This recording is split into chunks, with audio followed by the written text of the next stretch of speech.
ইসলাম সবচেয়ে জঘন্য শাস্তি রেখেছে জেনা এবং ব্যভিচারের জন্য। আপনারা জানেন সবচেয়ে কঠিন শাস্তি। এবং বিবাহিতরা যদি পরকিয়া করে, হারাম সম্পর্কে লিপ্ত হয়, তার শাস্তি ইসলামে বিচারিকভাবে এটা সে যেখানে সেখানে বাস্তবায়ন শুরু করবে না। আমাদের দেশে দেখবেন যেখানে সেখানে এটা বাস্তবায়ন হয়, অনেক গ্রামে মাতবররা শুরু করে দেয়। এটা বিচারিকভাবে যথাযথ নিয়মে বাস্তবায়িত হবে। সবচেয়ে কঠোর শাস্তির কথা এই বিবাহ বহির্ভূত সম্পর্ক, সেটা যদি জেনা পর্যন্ত চলে যায় এবং প্রমাণিত হয়, তার জন্য রয়েছে দুইটা শাস্তি ইসলামে। একটা হলো পৃথিবীতে যদি কেউ ফাসাদ সৃষ্টি করে, কোনো দেশে যদি কেউ দাঙ্গা হাঙ্গামা সন্ত্রাস আর ত্রাসের সৃষ্টি করে, এরকম সন্ত্রাস, যে সন্ত্রাসটা ব্যক্তি পর্যায়ে নয়, ওটা সমাজের মধ্যে আতঙ্ক সৃষ্টি করে, অশান্তি সৃষ্টি করে, এই হাঙ্গামাকারীদের এবং বিবাহিত নারী পুরুষ জেনায় লিপ্ত হয়ে সেটা প্রমাণিত হলে, এই দুইটার শাস্তি গোটা কোরআনে শত বিষয়ে আপনি দণ্ডবিধি খুঁজে পাবেন, শত শত দণ্ডবিধি আপনি খুঁজে পাবেন। এর ভিতরে এই দুইটা বিষয় দেখবেন সবচেয়ে কঠিন এবং সবচেয়ে করুণ এবং সবচেয়ে মর্মান্তিক শাস্তির কথা বলা হয়েছে।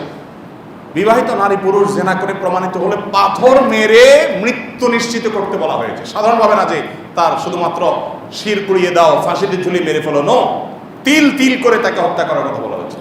আজও পর্যন্ত আমাদের অনেকের কাছে বুঝে আসে না এটা কেন। ভাই, জেনা হয়েছে, এখানে কোনো মানুষ খুন হয় নাই। জেনা হয়েছে, কারো বাড়িতে আগুন দেওয়া হয় নাই। জেনা হয়েছে দুইজনের আন্ডারস্ট্যান্ডিং, মিউচুয়াল আন্ডারস্ট্যান্ডিং এর মাধ্যমে। এখানে ধর্ষণ হওয়ার বিষয় না যে জোর হয়েছে, মিউচুয়াল ব্যক্তির স্বাধীনতা, যার যার ভালো লাগছে। অন্যায় করছে, হারাম কাজ করছে বুঝলাম, তাই বলে মেরে ফেলতে হবে, তাও এরকম নির্মম ভাবে, কারণ কি? এবং জেনা হলে তার শাস্তি এত কঠোর কেন? কিন্তু আপনি যে নামাজ এক ওয়াক্ত না পড়েন সারা সপ্তাহে, ইসলাম বলে নাই কোন ইসলামিক দণ্ডবিধি আলোকে, ইসলামিক বিচার ব্যবস্থায় কোন বিচারক আপনাকে এত বেত্রাঘাত করবে, অমুক শাস্তি দিবে, এরকম কোনো কিছু ঠিক করে দেয়নি। তার মানে হলো যে আপনি নামাজ না পড়লে আপনি জাহান্নামে যাবেন, আপনার ক্ষতি হবে। সমাজের মানুষকে আপনি ক্ষতিগ্রস্ত করছেন না, আপনি বেনামাজি হয়ে। আপনি রোজা না রাখলে আপনার ক্ষতি হবে, সমাজকে ক্ষতিগ্রস্ত করছেন না। বাট আপনি যদি চুরি করেন তাহলে সমাজ ক্ষতিগ্রস্ত হবে। চুরি ব্যাপকতা লাভ করলে সমাজের মানুষের নিরাপত্তা, মালের নিরাপত্তা নষ্ট হবে। আপনি খুন করলে সমাজের মানুষের জীবন নিরাপত্তা নষ্ট হবে। এই জন্য ওইগুলোর জন্য দণ্ডবিধি রেখেছে শরীয়ত। ঠিক একইভাবে আপনি যখন জেনা ব্যভিচারের বিষয়টাকে খুব স্বাভাবিকভাবে দেখবেন সমাজে, তখন কি হবে জানেন? তখন মানব সভ্যতা হুমকির মধ্যে পড়বে। পৃথিবীর কোনো সাইক্লোন, কোনো ঘূর্ণিঝড়, কোনো ঝড়, কোনো জলোচ্ছ্বাস, কোনো ভূমিকম্প, কোনো ভূমিধস, কোনো প্রাকৃতিক দুর্যোগ, এমনকি কোনো যুদ্ধ বিগ্রহ গোটা পৃথিবীর মানুষকে শেষ করে দিবে না। অনেক বড় ঝড় জলোচ্ছ্বাসে হাজার হাজার লক্ষ লক্ষ মানুষ মারা গেছে, তারপরে মানুষ আবার আস্তে আস্তে আগের জায়গায় ব্যাক করবে। কিন্তু যদি ব্যভিচারের ব্যাপকতা হয়, বিবাহ বহির্ভূত সম্পর্কের ব্যাপকতা, এটা যদি সমাজে সৃষ্টি হয়, কি হবে? মানব সভ্যতা পৃথিবী থেকে হারিয়ে যাবে। কিভাবে হারিয়ে যাবে? আমার সময় নেই, খুব সংক্ষেপে যদি আমি বলি, হারিয়ে যাওয়ার যে চিত্রটা সেটা এরকম হতে পারে। আমি এর আগে বারবার বলেছি, আপনারা যদি চায়নার দিকে তাকান, আমি নিজে কয়েক দফা বাংলাদেশের প্রথম সারির একটা টেলিভিশন চ্যানেলের একটা রিপোর্ট দেখেছি ইটালির কথা। আরও নির্দিষ্ট করে অনেক দেশের নাম বলতে পারবো, সেটা আমি আর লম্বা করতে চাচ্ছি না। এসব দেশগুলোতে সরকার সবসময় প্রণোদনা দিয়ে মানুষের জন্মের হার কোনোভাবেই স্বাভাবিক করতে পারছে না। এবং যে পরিমাণ তাদের কাজের লোক দরকার একটা দেশ চলার জন্য, সে পরিমাণ কাজের লোক নাই, মানুষের জন্ম হচ্ছে না। আমি কি বোঝাতে পেরেছি? চায়নার মতো দেশ, এত মানুষ সেখানে, উন্নত অনেক দেশ আছে, সেখানে এখন সন্তান জন্ম দিলে বাবাকে গিফট, মাকে গিফট, সন্তানকে গিফট, প্রণোদনা, টাকা পয়সা কি চাই সব দিবে, তাও সন্তান জন্ম দাও। বাট সন্তান জন্ম হচ্ছে না। কারণ কি জানেন? একটাই কারণ, আর কোনো কারণ নেই। সেটা হলো বিবাহ বহির্ভূত সম্পর্ককে সেই সমাজগুলো স্বাভাবিক করে ফেলেছে। এর ফলে কি হয়েছে?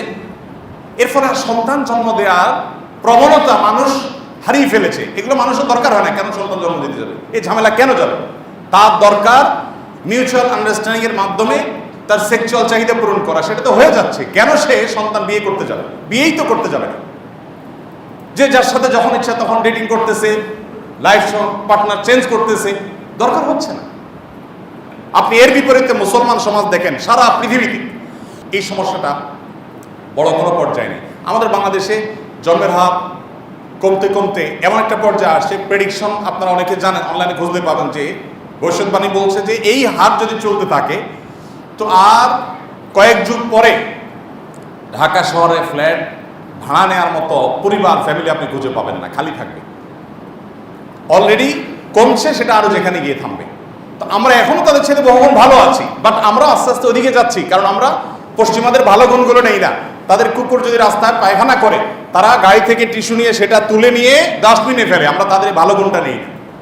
আমরা তাদের যত খারাপ গুণ আছে, আমাদের মিডিয়াগুলো দেখবেন, ওদের দেশের বেহায়াপনাকে এখানে আমদানি করবে, ওদের দেশের অশ্লীলতাকে এখানে আমদানি করবে, ওদের দেশের পরকীয়কে এখানে আমদানি করবে, ওদের নাটক সিনেমাকে এখানে আমদানি করবে, ওদের ভালো গুণগুলোকে এখানে আমদানি করবে। সময় তো উপস্থিতি, মানব সভ্যতা হারিয়ে যেতে পারে, কারণ আস্তে আস্তে যে মানুষ জন্মের হার যখন এভাবে কমতে থাকবে এবং মানুষ বিবাহ থেকে সরে যাবে, বিবাহের দরকার কি আর, বিবাহ করবে না। বিবাহ তো ঝামেলা, হ্যাসেল, টাকা পয়সা, কমিটমেন্ট, এটা বিশাল ব্যাপার। আপনারা জানেন যে উন্নত দেশগুলোতে অনেক দেশে আইন আছে যে আপনি বিবাহ যদি একবার করছেন তো এমন ফাঁসা ফাঁসবেন যে এরপর আপনি তালাকও দিতে পারবেন না। ওই ভদ্রমহিলা টর্চার করবে, সহ্য করে যেতে হবে, কারণ তালাক দিলে আপনার অ্যাসেটে অর্ধেক দিয়ে দিতে হবে তাকে। আছে না অনেক দেশে আইন, এ ভয় বিয়েও করে না। ইসলাম এত সুন্দর জীবন ব্যবস্থা যে না, আপনি বিয়ে যেমন করবেন উৎসাহ দেয় ইসলাম, যদি আপনার অসহনীয় পর্যায়ে আপনি চাইলে বিচ্ছেদও যেতে পারেন, তাহলে সম্পদের অর্ধেক দিয়ে দিতে হবে না, তবে হ্যাঁ তার প্রাপ্য যেটা সেটা ঠিকই বুঝিয়ে দিবেন। আল্লাহ তাআলা আমাদের সবাইকে এই ভয়াবহতা উপলব্ধি করার তৌফিক দান করুন। এই ভয়াবহ ব্যাধি থেকে আমাদের সমাজকে আল্লাহ তাআলা রক্ষা করুন। আমাদের দ্বীনি চর্চা বাড়াতে হবে, অশ্লীলতা থেকে নিজেদেরকে সরাতে হবে, চোখগুলোকে নিয়ন্ত্রণ করা, আত্মনিয়ন্ত্রণ করা শিখতে হবে এবং গোটা সমাজকে বাঁচানোর চেষ্টা করতে হবে। আল্লাহ তাআলা আমাদের সবাইকে এই ভয়াবহ ব্যাধির ব্যাপক ক্ষয়ক্ষতি করে অনুধাবন করে সেখান থেকে বাঁচার তৌফিক দান করুন। জাযাকুমুল্লাহু খায়রা ওয়া আখিরু দাওয়ানা আলহামদুলিল্লাহি রাব্বিল আলামিন।